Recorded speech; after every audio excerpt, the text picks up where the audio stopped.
Good morning students. पिछली कक्षा में हमने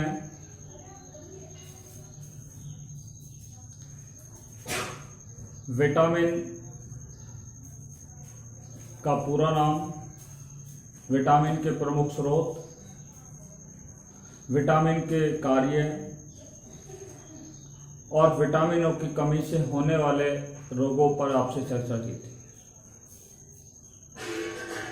पिछली वीडियो के अंदर कुछ विटामिन शेष रह गए थे, उन पर आज हम चर्चा करेंगे।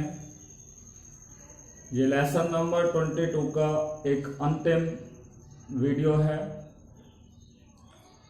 देखिए, विटामिन हम बात करते हैं विटामिन B2 के बारे में। हम आपसे बात कर रहे थे कि विटामिन B2 का नाम होता है राइबोफ्लेविन। विटामिन B2 का नाम क्या होता है? राइबोफ्लेविन होता है। आपको बता दें, विटामिन B2 का जो प्रमुख स्रोत होता है वो कौन कौन से पदार्थ होते हैं? दूध होता है, पीतक होता है, ईस्ट होता है और यकृत होता है। यानी कि दूध का, योग का, पीतक का और ईस्ट का सेवन करने से हमें विटामिन B2 क्या होती है? प्राप्त होती है। विटामिन B2 के प्रमुख कार्य क्या है? विटामिन B2 का सेवन करने से क्या होती है? जीवों के आकार में क्या होती है? वृद्धि होती है। तो आकार में क्या होती है? वृद्धि होती है। साथ में FAD के भाग का क्या होता है? निर्माण होता है। FAD के भाग का जो निर्माण होता है वो किसके जरिए होता है? विटामिन B2 के द्वारा होता है। यदि मानव के शरीर में विटामिन B2 की क्या हो जाए? कमी हो जाए। मानव के शरीर में जब विटामिन B2 की कमी हो जाती है तो आपको बता दें, उसके मुख के किनारे जो होते हैं वो फटने लग जाते हैं। अर्थात जो होंठ होते हैं वो उनके क्या होने लग जाते हैं? फटने लग जाते हैं। तो विटामिन B2 की कमी से क्या है? होंठ फटने लग जाते हैं। अगला विटामिन है हमारा विटामिन B3। विटामिन B3 को कहते हैं पैंटोथेनिक एसिड। ठीक है, विटामिन B3 को पैंटोथेनिक अम्ल के नाम से जानते हैं। ठीक है, विटामिन B3 जो होता है वो मुख्य रूप से किसमें पाया जाता है? देखिए, विटामिन B3 जो होता है वो मोस्टली ईस्ट के अंदर क्या है? पाया जाता है। ईस्ट के अंदर क्या है? विटामिन B3 पाया जाता है।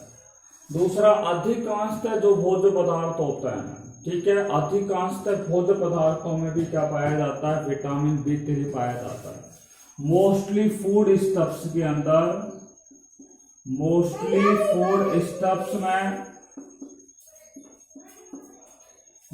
फूड स्टफ्स में विटामिन B3 क्या है? पाया जाता है।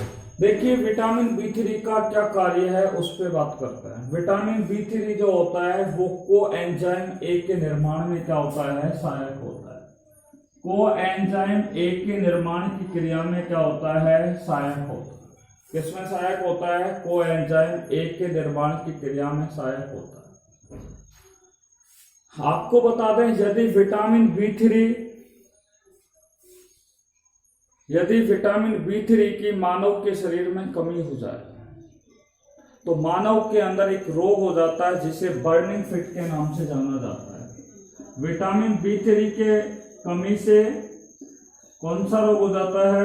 बर्निंग फिट रोग उत्पन्न हो जाता है। तो बर्निंग फिट रोग जो होता है वो विटामिन B3 की कमी से होता है।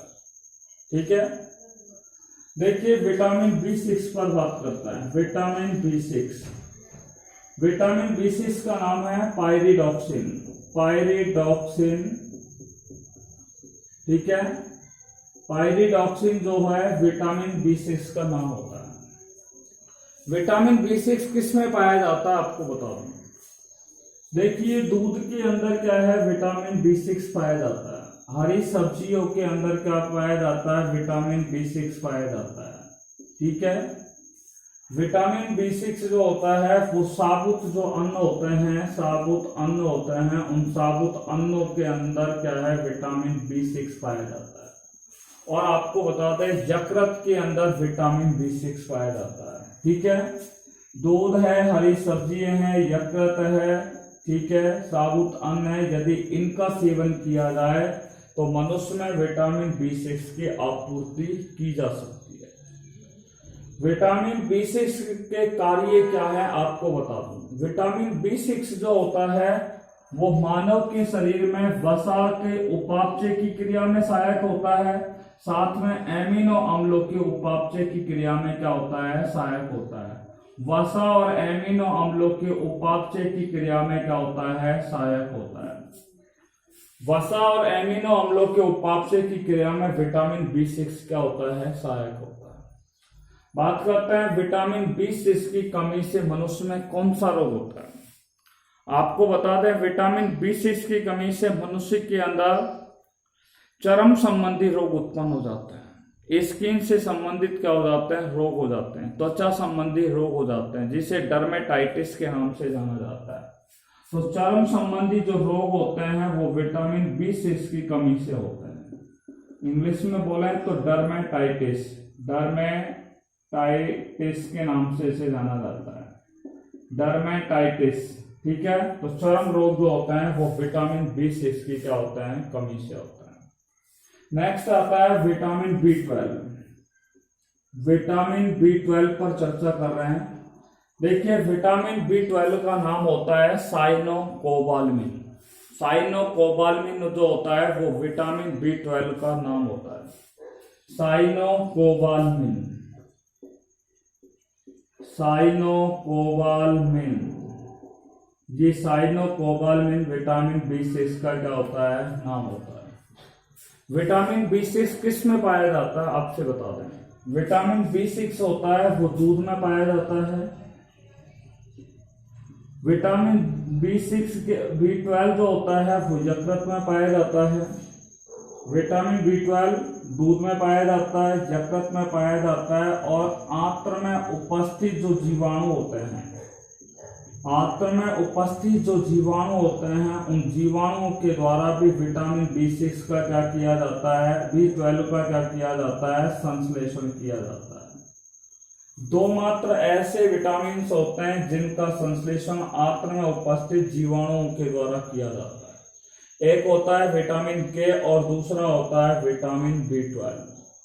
तो विटामिन B12 जो होता है वो प्रचुर मात्रा में दूध में पाया जाता है, यकृत में पाया जाता है, और आंत्र में उपस्थित जो जीवाणु होते हैं उनके द्वारा इसका निर्माण किया जाता है, संश्लेषण किया जाता है। विटामिन B12 का क्या किया जाता है, संश्लेषण किया जाता है। देखिए विटामिन B12 का क्या कार्य है उस पर हम बात करते हैं। देखिए विटामिन B12 जो होता है वो लाल रुधिर कणिकाओं के परिपक्वन में क्या होता है, सहायक होता है। विटामिन B12 जो होता है वो लाल रुधिर कणिकाओं के परिपक्वन की क्रिया में क्या होता है, सहायक होता है। तो RBC मैच्योरेशन में क्या होता है, सहायक होता है। लाल रुधिर कणिकाओं के परिपक्वन की क्रिया में क्या होता है, सहायक होता है। अब बात करते हैं विटामिन B12 की कमी से होने वाले प्रमुख रोग। देखिए पर्नीशियस एनीमिया जो रोग होता है, पर्नीशियस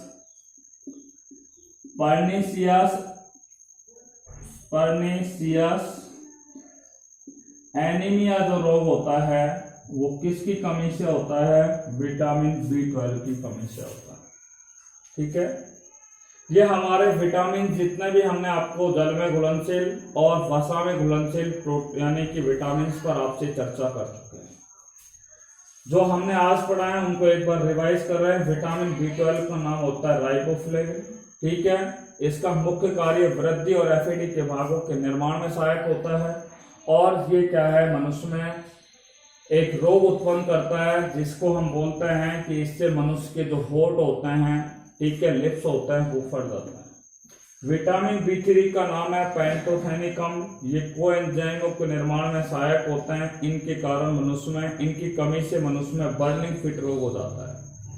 विटामिन B6 जिसका नाम होता है पायरिडॉक्सिन। ठीक है, पायरिडॉक्सिन या विटामिन B6 जो होता है वसा और एमिनो अम्लों के उपापचय की क्रिया में सहायक होता है। साथ में इसकी कमी से, विटामिन B6 की कमी से मनुष्य में चर्म संबंधी रोग हो जाते हैं। लास्ट है विटामिन B12 जिसको बोलते हैं साइनोकोबाल्मिन। ठीक है, साइनोकोबालमिन जो होता है वो मनुष्य में लाल रुधिर कणिकाओं के परिपक्व में क्या होता है, सहायक होता है। यदि विटामिन B12 की कमी मानव के शरीर में हो जाए तो उसमें पर्नीशियस एनीमिया रोग उत्पन्न हो जाता है। इसी के साथ ये हमारा विटामिन का जो टॉपिक है वो क्या हुआ, समाप्त हुआ। अब हम आपको नेक्स्ट टॉपिक पर आपसे चर्चा करने जा रहे हैं और वो है कुपोषण। आज हम जो आपको पढ़ाने जा रहे हैं वो है कुपोषण, मैला न्यूट्रिशन।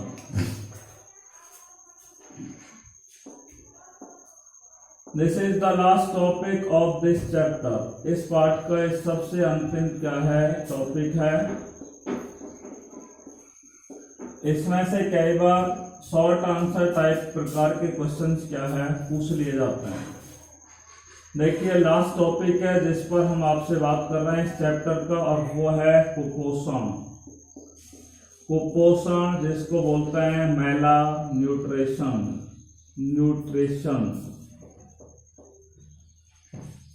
कुपोषण क्या है, ठीक है।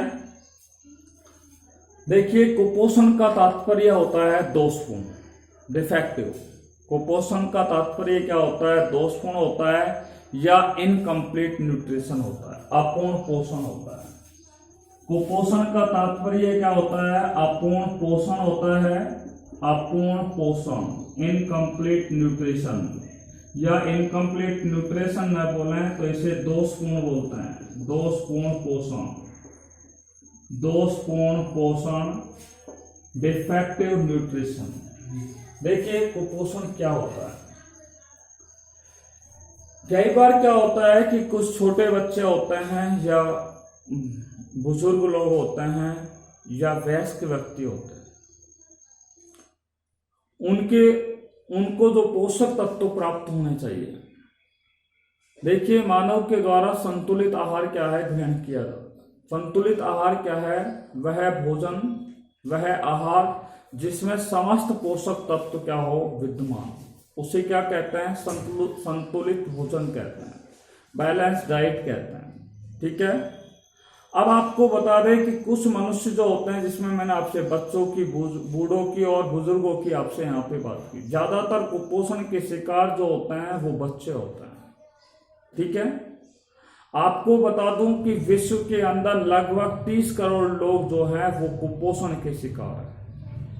और जब कुपोषण का व्यक्ति शिकार हो जाता है तो कुपोषण के कारण उन व्यक्तियों का शरीर कैसा हो जाता है, कमजोर हो जाता है, वो व्यक्ति कैसे हो जाते हैं, रोगी हो जाते हैं। कुपोषण से बच्चों की जो वृद्धि होती है वो कैसी हो जाती है, कम हो जाती है। कुपोषण से बच्चों की वृद्धि कम हो जाती है और उनका मानसिक विकास क्या हो जाता है, रुक जाता है।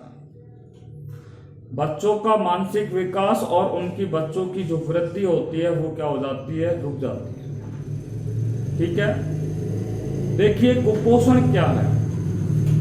अगर आपको संतुलित आहार प्राप्त हो रहा है, कार्बोहाइड्रेट प्राप्त हो रही है, ये कार्बोहाइड्रेट है आपके आहार के अंदर, ये आपकी जैसे प्रोटीन है, ये क्या है, आपकी वसा है, ये विटामिन और क्या है, खनिज लवण है, मिनरल्स है।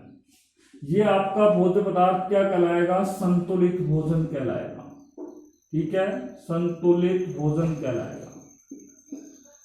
अब आप देखिए कि यहां पर यदि किसी व्यक्ति को, ठीक है, लंबे समय तक भोजन न मिले, ठीक है, यानी कि लंबे समय तक यदि कोई व्यक्ति भूखा रहता है, उसको भोजन नहीं मिलता है, आहार नहीं मिलता है, तो वह व्यक्ति कुपोषण का शिकार हो जाता है, ठीक है। यानी कि वहां पे भोजन क्या है, अल्प पोषण का शिकार हो रहा है, उसको पोषण पूर्ण रूप से प्राप्त नहीं हो रहा है। कई बार क्या होता है कि कुछ मनुष्य जो होते हैं वो लंबे समय तक इन सभी भोज्य पदार्थों को क्या करते हैं, ग्रहण करते हैं, ठीक है। यानी कि अधिक मात्रा में भोजन का क्या करते हैं, उपभोग करते हैं, उसे क्या कहा जाता है, उसके कारण भी मनुष्य में क्या हो जाता है, कुपोषण का शिकार हो जाता है। अर्थात वहां पर मनुष्य जो होता है वो अति पोषण का क्या हो जाता है, शिकार हो जाता है।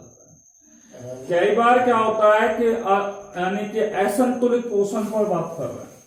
कई बार क्या होता है कि आप देखिए यहाँ पर जो भोजन होता है, कई बार क्या होता है, जो भोजन होता है उसमें आप देखिए कि यदि किसी व्यक्ति के द्वारा कार्बोहाइड्रेट का अधिक उपयोग किया जाए, प्रोटीन का उपयोग कम मात्रा में किया जाए, ठीक है, तो इस प्रकार के को हम क्या कहा जाता है, इसके कारण यानी कि कोई पोषक तत्व का उपयोग तो हम ज्यादा करते हैं और किसी का यदि हम कम करते हैं तो हम तब भी कुपोषण के क्या हो जाता है, शिकार हो जाते हैं, ठीक है।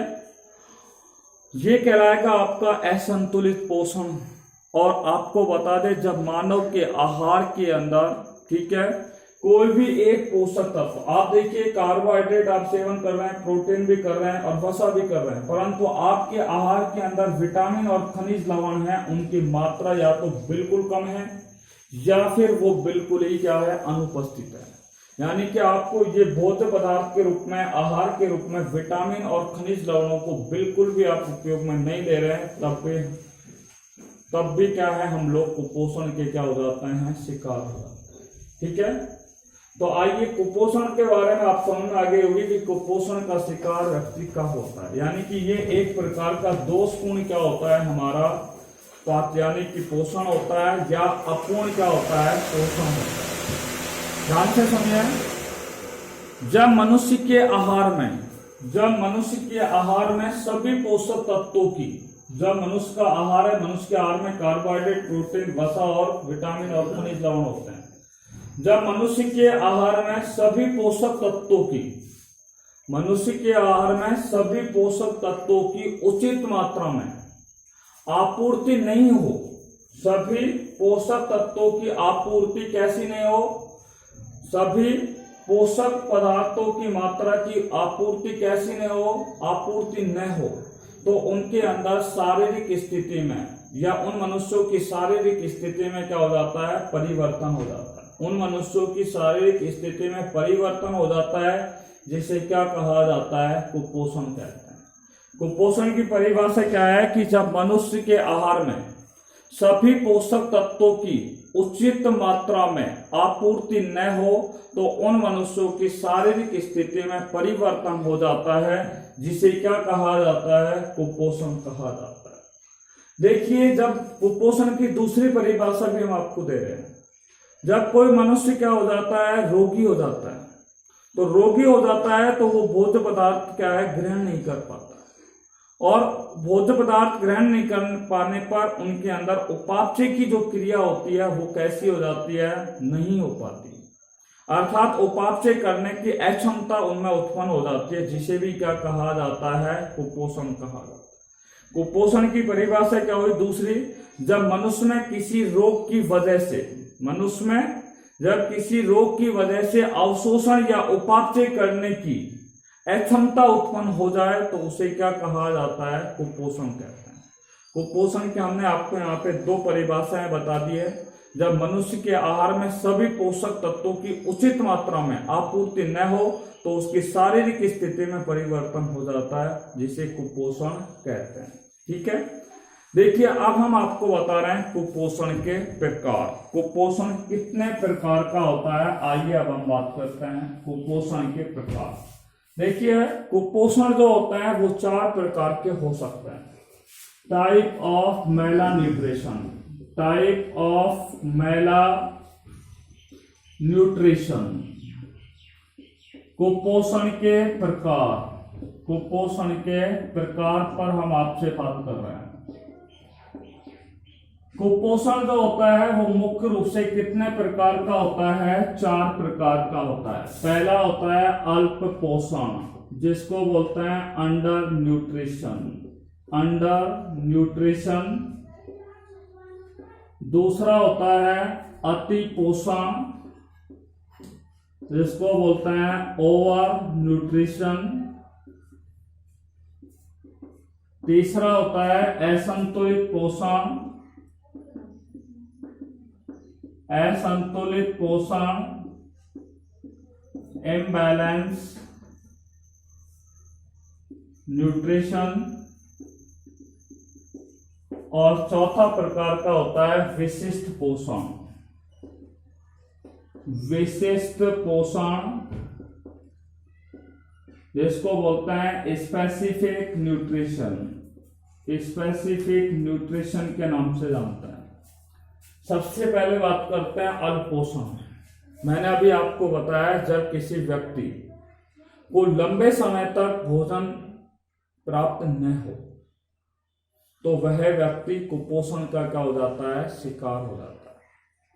लंबे समय तक भोजन प्राप्त नहीं हो अर्थात उसको बहुत ही कम मात्रा में क्या प्राप्त हो रहा है, पोषण प्राप्त हो रहा है।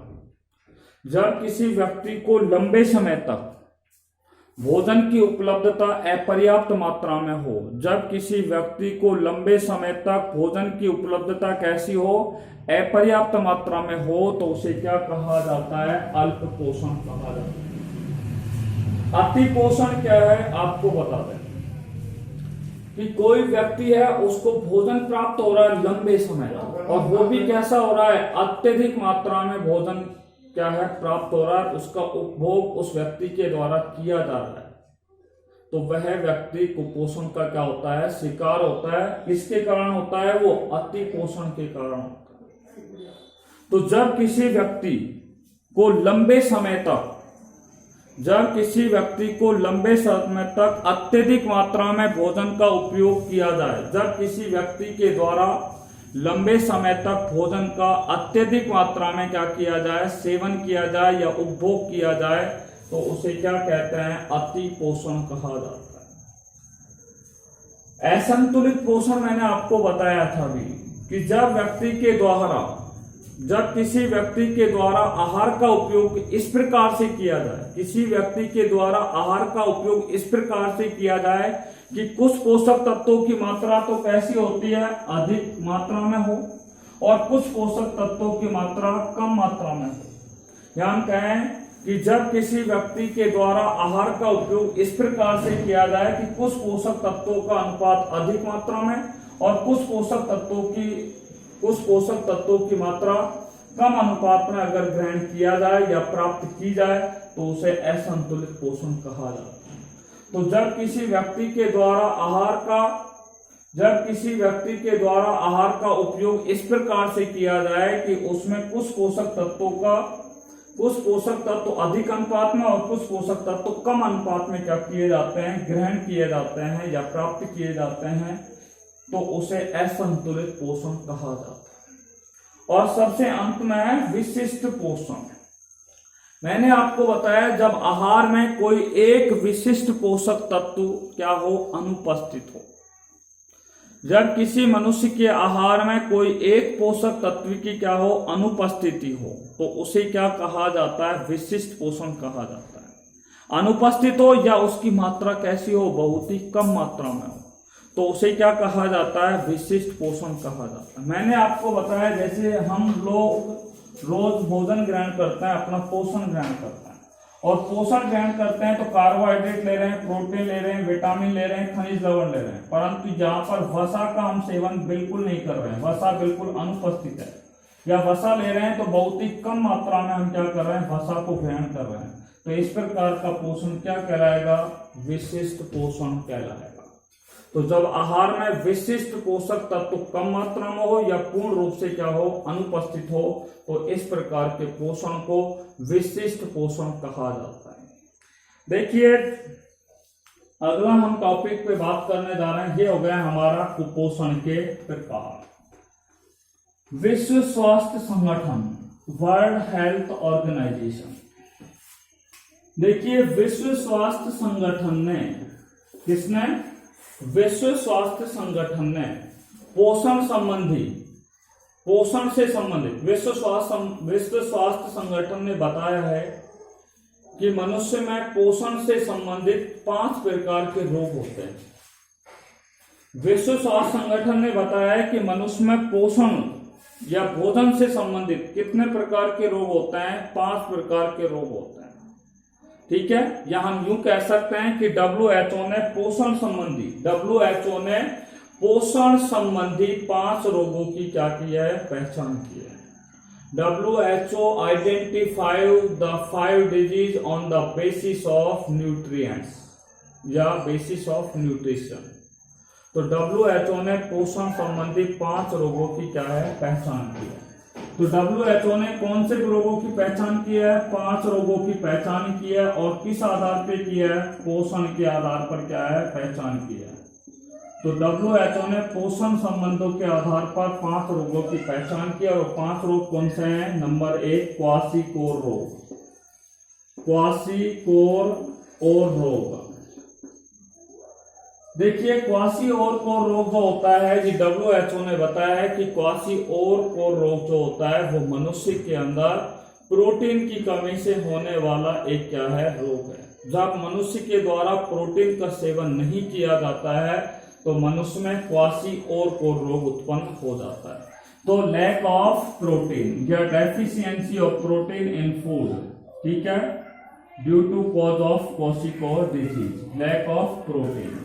तो प्रोटीन की कमी के कारण क्या होता है? क्वाशीकोर रोग उत्पन्न होता है। दूसरा है मैरेमस रोग, मैरेमस रोग, ठीक है। ये दूसरा रोग है जिसकी पहचान WHO ने की और इसने बताया है कि जब मनुष्य के भोजन के अंदर प्रोटीन की कमी हो, साथ में क्या है? कैलोरी का क्या हो? कमी हो। प्रोटीन और कैलोरी की कमी से मनुष्य में कौन सा रोग होता है? मैरेमस रोग होता है। प्रोटीन और कैलोरी की कमी से मनुष्य में कौन सा रोग होता है? मैरेमस रोग होता है। अब कैलोरी क्या है आपको बता दूं। कैलोरी का अर्थ है यहाँ पे कार्बोहाइड्रेट और वसा, ठीक है। कार्बो यानी कि हम यहाँ यूं कह सकते हैं कि मैरेमस रोग होता है वो प्रोटीन, कार्बोहाइड्रेट और वसा की कमी से, ठीक है। जब मनुष्य के आहार में प्रोटीन, कार्बोहाइड्रेट और वसा की अनुपस्थिति होती है तो मनुष्य में क्या है? मैरेमस रोग उत्पन्न हो जाता है। सीधे शब्दों में कहें तो मनुष्य में मैरेमस रोग जो होता है वो प्रोटीन और कैलोरी की कमी से होता है। तीसरा जो रोग है उसकी पहचान किसके रूप में की है? गलगंड रोग के रूप में की है। और WHO ने बताया है कि गलगंड जो रोग होता है जब भोजन के अंदर आयोडीन का क्या हो? अभाव हो, या हम कह सकते हैं आयोडीन की कमी से मनुष्य में कौन सा रोग हो जाता है? गलगंड रोग हो जाता है। कौन से? आयोडीन की कमी से मनुष्य में कौन सा रोग हो जाता है? गलगंड रोग हो जाता है। तीसरा है, चौथा है आपका जीरोप्थेल्मिया रोग, जीरोप्थेल्मिया रोग, जीरोप्थेल्मिया रोग जिसको रतौंधी रोग के नाम से जानते हैं। और ये रोग जो होता है वो विटामिन ए की कमी से क्या होता है? ये रोग होता है। तो जीरोप्थेल्मिया रोग मनुष्य में कौन से विटामिन की कमी से होता है? विटामिन ए की कमी से जीरोप्थेल्मिया रोग मनुष्य के अंदर होता है, ठीक है। और सबसे अंतिम प्रकार का रोग है जिसको हम बोलते हैं रक्तअल्पता, रक्तअल्पता या इसको एनीमिया रोग के नाम से भी जाना जाता है, एनीमिया रोग के नाम से जानते हैं। मनुष्य में रक्तअल्पता या एनीमिया जो रोग होता है वो लोहे की कमी से होता है। किसकी कमी से होता है? जब मनुष्य के आहार में लोहे की कमी हो जाती है, आयरन की कमी हो जाती है, तो यह रोग मनुष्य में लोहे की कमी से होता है जिसे रक्तअल्पता या एनीमिया रोग के नाम से क्या है? जाना जाता है।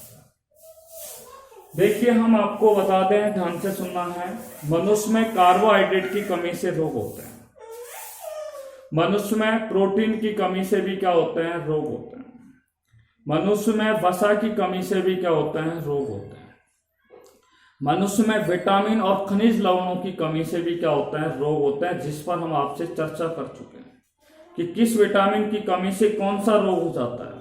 अभी आपसे हम बात कर चुके हैं, जैसे विटामिन ए की कमी से, विटामिन बी की कमी से कौन सा रोग होता है, सी की कमी से कौन सा रोग होता है, तो इन सब पर हम आपसे चर्चा कर चुके हैं। तो हम आपको बता दें कि प्रोटीन की कमी से एक रोग होता है। किसकी कमी से रोग होता है? प्रोटीन की कमी से क्या होता है? रोग होता है।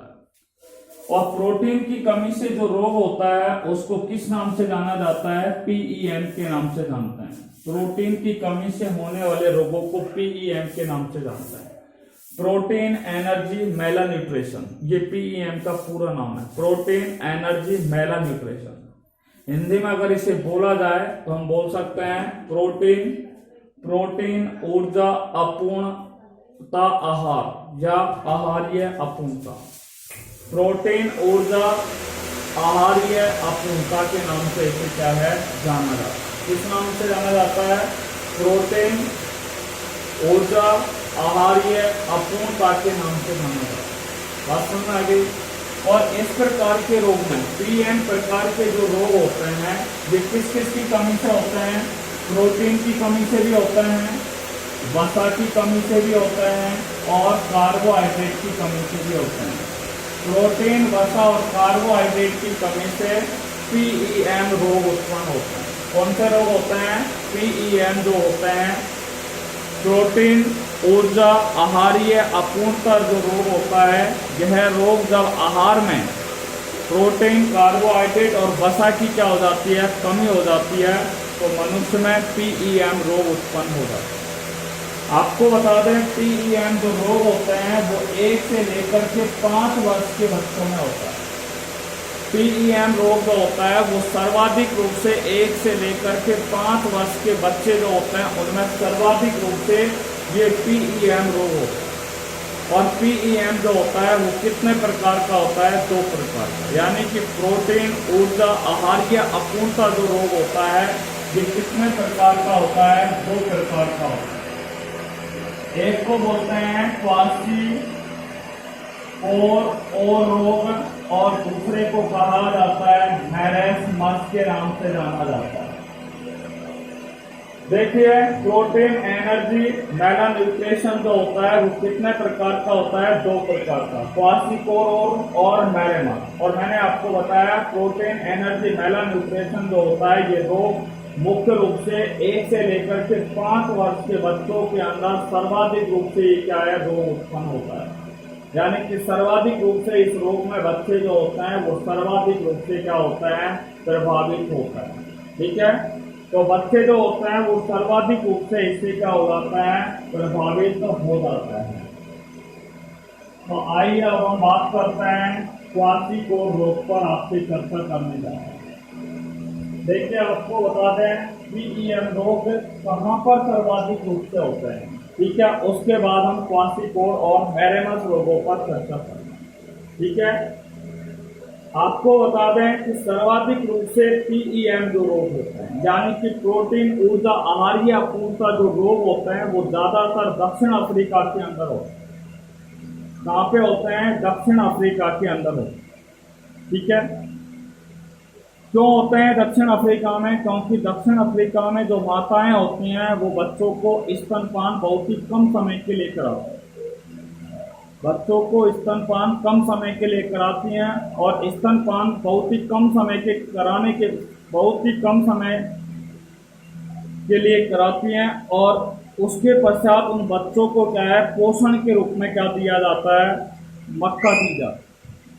मक्का जो होती है उसमें एमिनो अम्ल जो होते हैं, मक्का के अंदर एमिनो अम्ल और ट्रिप्टोफेन, मक्का में एमिनो अम्ल और ट्रिप्टोफेन प्रोटीन का क्या होता है? अभाव होता है। और एमिनो अम्ल और ट्रिप्टोफेन की कमी होने के कारण वहां के बच्चों में पीईएम रोग हो जाते हैं। प्रोटीन, ऊर्जा, आहार्य अपूर्णता रोग उत्पन्न हो जाते हैं।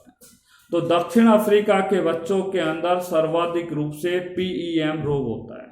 क्यों होता है? क्योंकि वहां पे स्तनपान कम समय के लिए किया जाता है और स्तनपान के पश्चात कम समय के पश्चात उन बच्चों को भोज्य पदार्थ के रूप में, आहार के रूप में क्या दी जाती है? मक्का दी जाती है और मक्का के अंदर एमिनो अम्ल और ट्रिप्टोफेन का क्या होता है? अभाव होता है।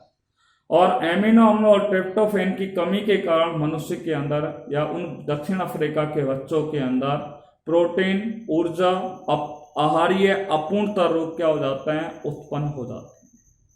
Is it clear? देखिए अब हम आपसे बात कर रहे हैं क्वासिकोर रोग। देखिए आपसे पूछ लिया जाए कि क्वासिकोर रोग किस उम्र के बच्चों के अंदर होता है। ठीक है, तो आपको बता दें क्वासिकोर रोग जो होता है वो सर्वाधिक रूप से 1 से लेकर के 3 वर्ष के बच्चों में होता है। क्वासिकोर रोग जो होता है वो 1 से लेकर के 3 वर्ष के जो बच्चे होते हैं उनके अंदर सर्वाधिक रूप से होता है। ठीक है, 1 से लेकर के 3 वर्ष के बच्चों के अंदर ये रोग सर्वाधिक रूप से होता है। और आपको बता दूं ये रोग जो होता है वो प्रोटीन की कमी से होता है, लैक ऑफ प्रोटीन। यानी कि उनके आहार में जब प्रोटीन का क्या होता है, अभाव होता है, कमी होती है, तो उन बच्चों में क्वाशीओर रोग हो जाता है। अब कैसे होता है मैं आपको बता दूं कि उन बच्चों को जब 1 ग्राम प्रोटीन 1 किलोग्राम प्रति भार, ठीक है, उन बच्चों में 1 ग्राम प्रोटीन प्रति 1 किलोग्राम भार प्रतिदिन से कम क्या की जाती है, ग्रहण की जाती है। ठीक है, तो जब उन बच्चों के द्वारा जब 1 ग्राम प्रोटीन प्रतिदिन, ठीक है, 1 किलोग्राम भार प्रतिदिन से कम मात्रा में क्या की जाती है, ग्रहण की जाती है, जिसके कारण उन बच्चों के अंदर कौन सा रोग हो जाता है, क्वाशीओर रोग हो जाता है। ठीक है, देखिए क्वाशीओर रोग के लक्षणों पर आपसे बात कर रहे हैं। क्वाशीओर रोग के लक्षण, आइए बात करते हैं क्वाशीओर रोग के लक्षण। हमने आपको बता दिया कि क्वाशीओर रोग होता है, वो कब होता है, जब बच्चा 1 ग्राम प्रोटीन प्रतिदिन, यानी कि एक दिन प्रोटीन, वो 1 ग्राम प्रोटीन से भी उसके भार का, उस बच्चे का जो भार है 1 किलोग्राम भार प्रतिदिन, यानी कि एक रोज 1 किलोग्राम भार से भी क्या है, वो यदि प्रोटीन कम मात्रा में ग्रहण करें, या हम कह सकते हैं कि जो 1 ग्राम प्रोटीन प्रतिदिन प्रति किलोग्राम भार से भी कम मात्रा में अगर ग्रहण की जाए, तो मनुष्य में उन बच्चों में क्वाशीओर रोग उत्पन्न हो जाता है। बात करते हैं क्वाशीओर रोग के लक्षण। देखिए क्वाशीओर रोग के लक्षण, सबसे पहली बात बताता हूं कि उन बच्चों का वजन क्या हो जाता है, कम हो जाता है। वजन कैसा हो जाता है, उन बच्चों का कम हो जाता है। वजन कैसा हो जाता है, कम हो जाता है। ठीक है, ये रोग प्रोटीन की कमी से होता है, वजन बच्चों का कम हो जाता है, और बच्चों के अंदर क्या है, चिड़चिड़ापन और अरुचि उत्पन्न हो जाती है। दूसरा है, उन बच्चों में क्या हो जाता है, चिड़चिड़ापन उत्पन्न हो जाता है, और वो उन बच्चों में क्या उत्पन्न हो जाती है, अरुचि उत्पन्न हो जाती है। उन बच्चों में चिड़चिड़ापन और क्या उत्पन्न हो जाती है, अरुचि क्या हो जाती है, उत्पन्न हो जाती है। उन बच्चों की त्वचा कैसी हो जाती है, काली हो जाती है। ध्यान से सुनना, उन बच्चों की क्वाशीओर रोग जो होता है वो प्रोटीन की कमी से होता है। प्रोटीन की कमी से उन बच्चों की जो त्वचा होती है वो कैसी हो जाती है, काली हो जाती है। साथ में उनकी त्वचा कैसी हो जाती है, खुरदरी हो जाती है, और खुरदरी होकर के उनकी त्वचा क्या होने लगती है, फटने लग जाती है। तो उन बच्चों की त्वचा काली, खुरदरी और कैसे हो जाती है, फटने लग जाती है। ठीक है, चौथा हम बात कर रहे हैं, शरीर पर क्या आ जाती है, सूजन आ जाती है। क्वाशीओर रोग के कारण उन बच्चों में, या प्रोटीन की कमी से उन बच्चों में क्या आ जाती है, शरीर पर क्या आ जाती है, सूजन आ जाती है। शरीर पर क्या आ जाती है, सूजन आ जाती है, और उन बच्चों का जो पेट होता है वो आगे की ओर निकलने लग जाता है। पेट जो होता है वो कहाँ निकलने लग जाता है, आगे की ओर निकलने लग जाता है। ठीक है, पेट आगे की ओर क्या होता है, निकलने लग जाता है। बाल कैसे हो जाते हैं, उन बच्चों के पतले हो जाते हैं। बाल कैसे हो जाते हैं, पतले हो जाते हैं। साथ में उनके जो बाल होते हैं वो किस प्रकार के हो जाते हैं, उनके बाल जो होते हैं वो लाल या फिर कैसे हो जाते हैं, सफेद हो जाते हैं। मेजरली क्या है, बाल पतले भी हो जाते हैं, कम भी हो जाते हैं, और बाल कैसे हो जाते हैं, लाल, और कैसे हो जाते हैं, सफेद हो जाते हैं। तो उनके बाल सफेद और कैसे हो जाते हैं, लाल हो जाते हैं। ठीक है, और सबसे अंतिम मैं बात बता देता हूं कि उन बच्चों के अंदर जो मेन कैरेक्टर देखने के लिए मिलता है वो शरीर सूजन और फूलने लगता है। ठीक है, तो क्वाशीओर रोग जो होता है उसके प्रमुख लक्षण मैं आपको बता चुका हूं। तो उन बच्चों का वजन कम हो जाता है, बच्चे चिड़चिड़ापन और अरुचि वाले हो जाते हैं, उनकी त्वचा काली, खुरदरी और कैसी हो जाती है, फटने लग जाती है, शरीर पर सूजन आने लग जाते हैं, पेट आगे की ओर निकलने लग जाते हैं, बाल पतले और कैसे हो जाते हैं, कम हो जाते हैं, बाल लाल या कैसे हो जाते हैं, सफेद हो जाते हैं। ये कैरेक्टर किसके हैं भैया, ये जो कैरेक्टर हैं वो क्या है, क्वाशीओर रोग के हैं। इसके हैं क्वाशीओर कोर रोग के। अब हम बात करते हैं मैरेस्मस रोग के बारे में। मैरेस्मस,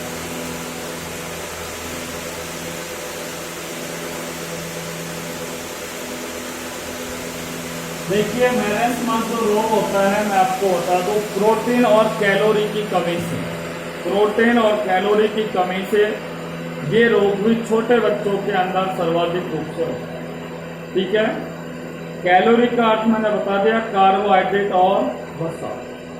यानी कि मैरेस्मस जो रोग होता है वो प्रोटीन, कार्बोहाइड्रेट और वसा, ठीक है, इन तीनों की कमी से क्या होता है, मनुष्य के अंदर मैरेस्मस रोग होता है। और ये जो रोग होता है वो 1 वर्ष से कम आयु के बच्चों में होता है। 1 वर्ष से कम आयु के जो बच्चे होते हैं उनके अंदर सर्वाधिक रूप से कौन सा रोग होता है, मैरेस्मस रोग होता है।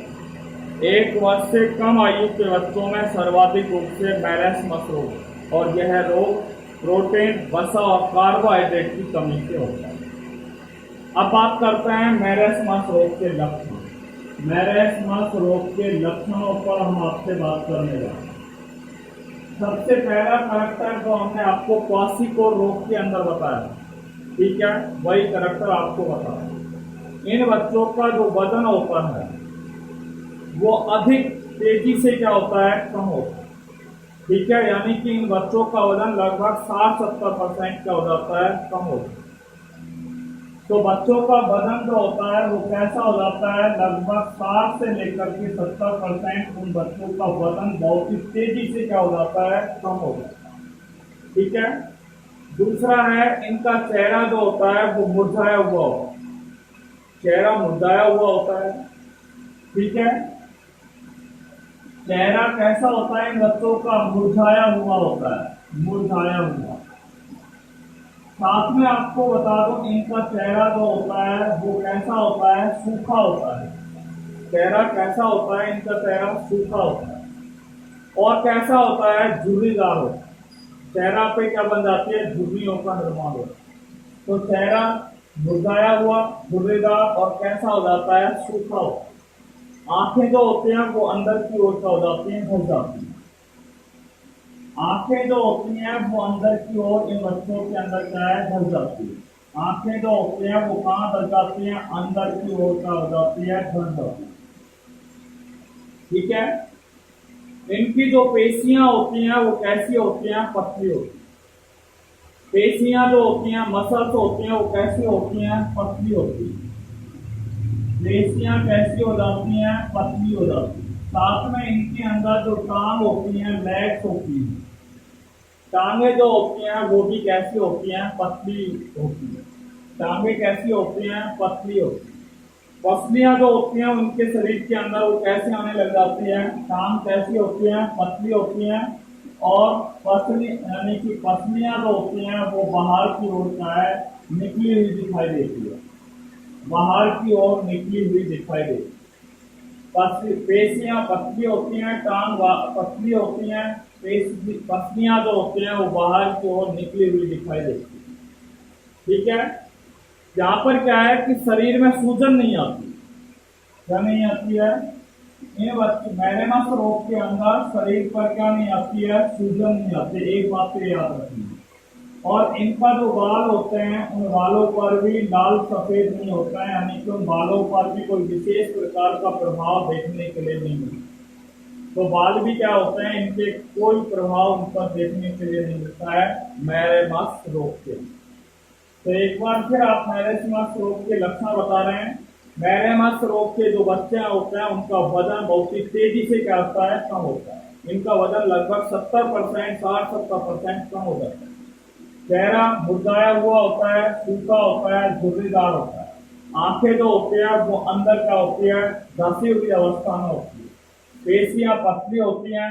पेशी और टांगे कैसी होती हैं, इनकी पतली होती हैं। पसलियां कैसी होती है, बाहर की ओर निकलने लग जाती हैं। शरीर पर सूजन नहीं आती है। और इनके बाल जो होते हैं वो लाल या सफेद नहीं होते हैं, अर्थात बाल कैसे रहते हैं, इनमें नो चेंज होता है, अप्रभावित होते हैं। नए बाल कम होते हैं, नए बाल ज्यादा होते हैं। जितने इनके अंदर वंशानुगत रूप में आते हैं उतने ही इनके अंदर होते हैं। इसलिए बाल कैसे होते हैं, इनके अप्रभावित होते हैं। ये मैरेमस रोग के क्या हैं, करैक्टर। ठीक है, मैरेमस रोग के लक्षण क्या हैं, तो मैरेमस रोग के लक्षण ये सारे हैं जिन पर मैंने आपसे बात कर ली। इसके अलावा आपको बता दें, मनुष्य के अंदर और भी कई प्रकार के रोग होते हैं। जब मनुष्य के मनुष्य के द्वारा जो आहार का उपयोग किया जाता है, तो आहार का उपयोग जब किया जाता है तो आहार के अंदर अधिक मात्रा में, ठीक है, उनके द्वारा ऊर्जा ग्रहण की जाती है। जब व्यक्ति के आहार के उपयोग, जब मनुष्य के द्वारा या जब किसी व्यक्ति के द्वारा आहार का जब उपयोग किया जाता है, तो उस आहार में अधिक मात्रा में ऊर्जा जब उनके द्वारा ग्रहण की जाती है, तो ग्रहण करने पर उस व्यक्ति का जो वजन होता है वो सामान्य से लगभग 20% क्या हो जाता है, अधिक हो जाता है। और जब वजन सामान्य से 20% अधिक हो जाता है तो इस प्रकार के रोग को क्या कहा जाता है, मोटापा, या उसे ओबेसिटी रोग के नाम से जाना जाता है। अगला रोग है जिस पे हम बात कर रहे हैं, मोटापा, जिसको बोलते हैं ओबेसिटी के नाम से जानते हैं। ठीक है, मोटापा रोग क्या है, मैं आपको ये बताना चाह रहा था कि जब मनुष्य का आहार जो होता है, उस आहार में आवश्यकता से अधिक मात्रा में अगर ऊर्जा ग्रहण की जाए, एक सामान्य व्यक्ति को मान लीजिए ऊर्जा की आवश्यकता जो होती है वो 3000 कैलोरी होती है, और यदि उसके द्वारा 3000 से अधिक ऊर्जा ग्रहण की जाए तो उस व्यक्ति का वजन जो होता है वो उस व्यक्ति का सामान्य वजन जो होता है वो 20% अधिक हो जाता है, और 20% अधिक हो जाता है तो वह व्यक्ति कैसा हो जाता है, मोटा हो जाता है। और व्यक्ति जब मोटा हो जाता है तो इस प्रकार के रोग को क्या कहा जाता है, मोटापा कहा जाता है। मोटापा के कारण मनुष्य के अंदर कई प्रकार के रोग होने की क्या रहती है, संभावना रहती है। मोटापा के कारण मनुष्य के अंदर हृदय संबंधी बीमारियां होने की यानी कि हृदय से संबंधित बीमारियां होने की संभावना रहती है, यानी कि मोस्टली हार्ट डिजीज मोटापा के कारण उत्पन्न होती है। दूसरी, मनुष्य के अंदर जो रुधिर दाब होता है, उच्च रक्तचाप होता है, वो भी मोटापा के कारण उत्पन्न होती है।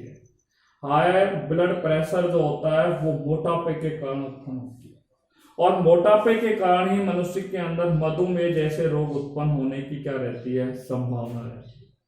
ठीक है, तो ये हमारा हो गया है कुपोषण। ठीक है, मनुष्य में कुपोषण क्या है, कुपोषण कितने प्रकार का होता है। ठीक है, वर्ल्ड हेल्थ ऑर्गेनाइजेशन ने पोषण से संबंधित कितने रोगों की पहचान की है, उन रोगों पर हमने आपसे चर्चा कर ली। पीएम क्या है, पीएम कितने प्रकार का होता है, क्वासिकोर और मैरेमस होता है। क्वासिकोर और मैरेमस रोगों के लक्षणों पर हमने आपसे चर्चा कर ली, साथ में मोटापा पर आपसे चर्चा की। इसी के साथ ये चैप्टर क्या हुआ, आपका समाप्त हुआ। ठीक है, आपको यदि इस चैप्टर के अंदर लेसन नंबर 22 में अभी भी किसी भी प्रकार की समस्या हो तो आप तुरंत प्रभाव से अपनी जो समस्या है उनको मेरे व्हाट्सएप नंबर में आपको पहले बता चुका हूँ 9983030386 पर आप व्हाट्सएप कर सकते हैं। और व्हाट्सएप करने के तुरंत पश्चात हम आपको नेक्स्ट डे जूम ऐप पर आपकी क्लास क्या करेंगे, आपकी जो प्रॉब्लम्स हैं उनको हम क्या करेंगे, हल करेंगे। ठीक है, तो आप अपने जो भी प्रॉब्लम्स हैं वो क्या है, तुरंत प्रभाव से, ठीक है, आज इस वीडियो को देखने के पश्चात तुरंत प्रभाव से आप हमारे व्हाट्सएप पर भेजिएगा। उसके पश्चात हम आपकी जो प्रॉब्लम्स हैं उनको जूम ऐप पर क्या करेंगे, तुरंत प्रभाव से क्या करेंगे, हल कर देंगे। ठीक है, टिल देन टेक केयर भाई corona, thank you very much.